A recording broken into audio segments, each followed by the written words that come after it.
ಬೆಂಗಳೂರು ಮೈಸೂರು ಸಂಚಾರಿಯ ಒಂದು ವಾಹನ ಸವಾರರೇನಿದ್ದಾರೆ ಅವರೆಲ್ಲರೂ ಕೂಡ ಎಚ್ಚರದಿಂದ ಇರಲೇಬೇಕಾದಂತಹ ಸುದ್ದಿ ಇದು. ಅಲರ್ಟ್ ಆಗಿ ಹೆದ್ದಾರಿಯಲ್ಲಿ ಸಂಚಾರ ನಿಯಮವನ್ನ ಉಲ್ಲಂಘನೆ ಮಾಡಿದ್ರೆ ಕೇಸ್ ಬೀಳುತ್ತೆ, ಫೈನ್ ಕಟ್ಟಬೇಕಾಗುತ್ತೆ. ಫೈನ್ ಕಟ್ಟೋದಕ್ಕೆ ನೀವೇನಾದ್ರೂ ನಿರಾಕರಿಸಿದ್ರೆ ಜೈಲು ಶಿಕ್ಷೆಯನ್ನು ಕೂಡ ಅನುಭವಿಸಬೇಕಾಗುತ್ತೆ. ಈ ತಿಂಗಳಿನಲ್ಲಿ ಒಟ್ಟು 12,192 ಪ್ರಕರಣಗಳು ದಾಖಲಾಗಿವೆ.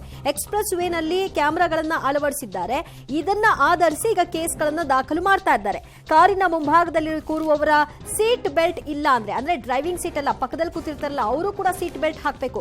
ಅವ್ರು ಸೀಟ್ ಬೆಲ್ಟ್ ಹಾಕಿಲ್ಲ ಅಂದ್ರೂ ಕೂಡ ಈ ಒಂದು ನಿಯಮ ಉಲ್ಲಂಘನೆಯ ಅಡಿಯಲ್ಲಿ ಅವರು ಕೂಡ ಬರ್ತಾರೆ. ಸಿಸಿಟಿವಿ ದೃಶ್ಯವನ್ನು ಆಧರಿಸಿ ಈಗ ಕಾರು ಮಾಲೀಕರ ವಿಳಾಸಕ್ಕೆ ನೋಟಿಸ್ ಗಳನ್ನ ರವಾನಿಸಲಾಗ್ತಾ ಇದೆ. 7 ದಿನಗಳಲ್ಲಿ ದಂಡ ಪಾವತಿಸಬೇಕು. ಆ ಡೆಡ್ ಲೈನ್ ಕೂಡ ಇದೆ. ಇನ್ ಕೇಸ್ ನೀವೇನಾದ್ರೂ 7 ದಿನಗಳ ಒಳಗಾಗಿ ಫೈನ್ ಕಟ್ಟಲಿಲ್ಲ ಅಂದ್ರೆ 6 ತಿಂಗಳು ಜೈಲು ಶಿಕ್ಷೆಯನ್ನ ಅನುಭವಿಸಬೇಕಾಗುತ್ತೆ. ಬಿ ಕೇರ್ಫುಲ್ ಬೆಂಗಳೂರು ಮೈಸೂರು ಹೆದ್ದಾರಿ ಸವಾರರೇ.